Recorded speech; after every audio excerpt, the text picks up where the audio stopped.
Car dealerships screwed their own customer base with all the greedy tactics. This is why nobody likes car dealerships. What happened in 2020? Supply chain went down. They took full advantage with dealer markups, additional dealer profit, $300 nitrogen-filled tires, and all this crazy stuff. They went full on when they had no inventory, and they made a killing. And now what happened? You have all these customers that are upside down. So there's people that will always keep going trying to get a car, but it's getting harder to get the credit. It's getting harder to get these people approved because negative equity. It's literally over 24% of buyers that go to trade in are upside down. And I honestly think it's more common than that because so many people are upside down. It's insane. And they go in the finance box. They buy warranty after warranty and products that they don't even need and they're never going to use. And they get literally screwed over all the way around, from buying the car because they didn't negotiate properly, then they went into the finance box and let them just take full advantage, and now it's starting to catch up to the dealerships because those customers come back in now 4 years later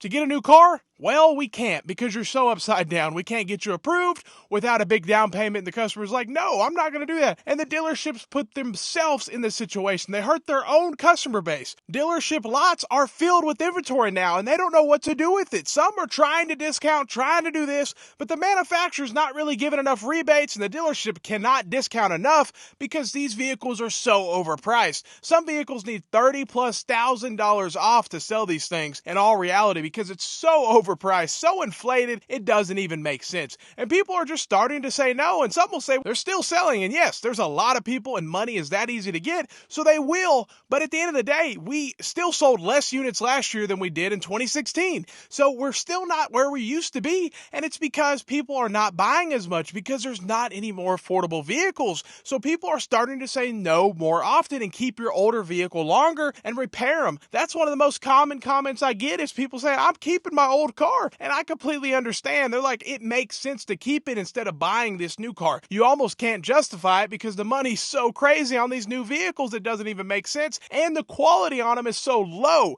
And so dealerships are stuck with nearly 3 million units right now across the United States. It might be over that, crazy, sitting on the car lots right now. It hasn't been like that since 2020. So all these brand new units, what are they going to do? Send them to auction eventually when they're 2-3 years old, which we've seen 2022s and 2023 still on the lot right now in 2025. What do? Send them to auction, make them a service loaner? I mean, what are the options they have? You would think discount it properly and maybe sell the damn thing, but that's like the last thing on their mind, it almost seems like. But they need bigger discounts. If it's still sitting there and it's a 2023, obviously the dealership needs to discount that vehicle more. You need to get it off. But honestly, they bought it from Ford for this price and they're like, hey, I'm right there. But a lot of them tried to get all the money when it was there in 2023 or 22, and now they're stuck like Chuck with this old inventory because they wouldn't discount it back then. Now they're trying to run and discount it because it's been there 2 years. But nobody wants a vehicle that's been sitting 2 to 3 years. So it's just a complete mess in the car business right now. Every dealership right now is affected, from Ford to Stellantis to Chevy. They're all affected, and at the end of the day, some will be affected more than others. Obviously, Stellantis has a lot of old inventory. I went to a GMC dealership, they had 22s. I went to a Ford dealership, they had 2023s. So it really depends. Toyota dealership, they're not going to have any 2023s. It's just a reality.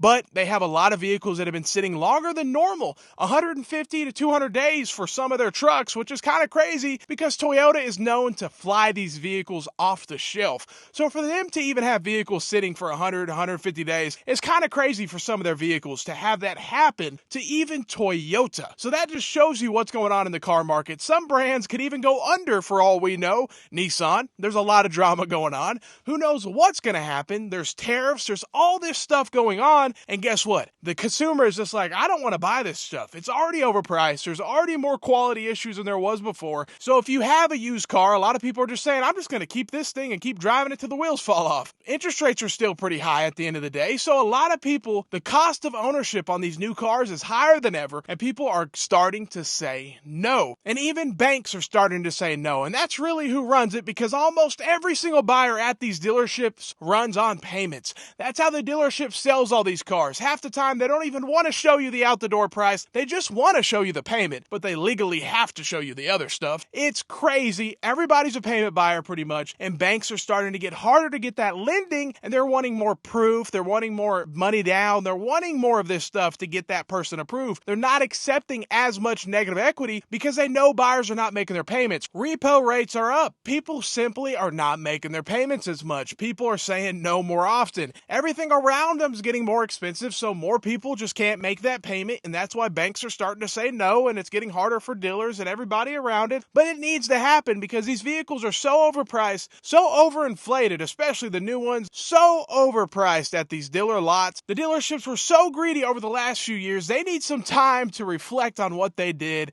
and they need some payback because they screwed over so many customers, and they are upside down big time. But let me know what you think. Have a great day and stay blessed.